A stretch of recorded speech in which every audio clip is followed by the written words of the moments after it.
Salut tout le monde, c'est Shinzé pour Adopt a Motor. Alors le titre du livre du mois est très important pour moi parce que ce bouquin c'est Kaizen. Kaizen en japonais ça veut dire littéralement changer pour le meilleur. Et Kaizen c'est le tatouage que je me suis fait ici également.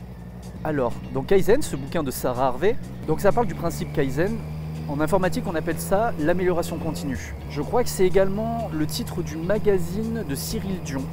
Kaizen en fait je trouve que ça véhicule une vision très positive de l'avenir. Changer pour le meilleur. En fait, chacune de nos journées doit avoir pour seul but de faire de nous une meilleure personne.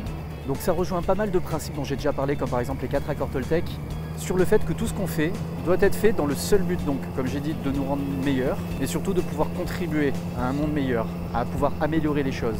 Donc c'est un principe qu'on retrouve vachement en écologie, pas pour rien que Cyril Dion appelait son magazine comme ça, et qu'on trouve également en informatique, parce que ça reste très lié également à tout ce qui va être transformation et agilité, etc.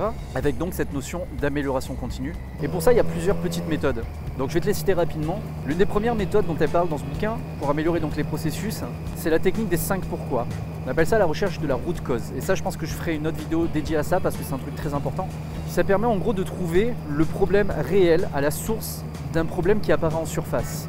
On va aller creuser, tout simplement en se posant 5 fois d'affilée la question de pourquoi. Mais je t'en parlerai plus tard. Elle parle également de la notion du 5S. Alors le 5S, c'est un principe qui vient de Toyota, je crois que ça date des années 60, ou enfin c'est vraiment vieux comme concept.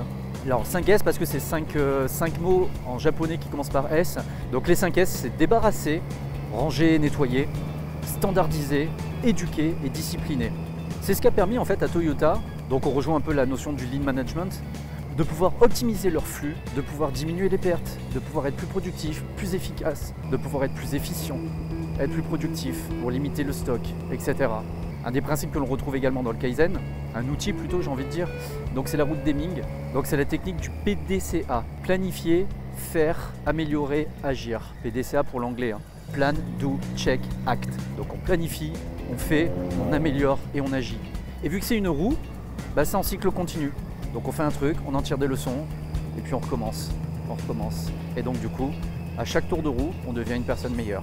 Alors si toi aussi tu veux rentrer dans cette démarche d'amélioration continue, dans le but de t'améliorer toi-même, si je devais te donner un conseil assez succinct, tout simplement, définis une vision à long terme sur la personne que tu veux être, et fixe-toi des petits objectifs à court terme, lance-toi sans attendre, essaye, valorise l'échec, donc n'aie pas peur de te planter, au contraire, j'ai presque envie de dire prie pour te planter, au moins comme ça tu pourras en tirer des leçons, et donc du coup l'erreur tu la referas plus, et à chaque fois tu deviendras une meilleure personne, et doucement, si ta vision elle est claire, tu vas pouvoir tendre vers tes objectifs, et ainsi concrétiser ton projet, et n'oublie pas de garder ton âme d'enfant.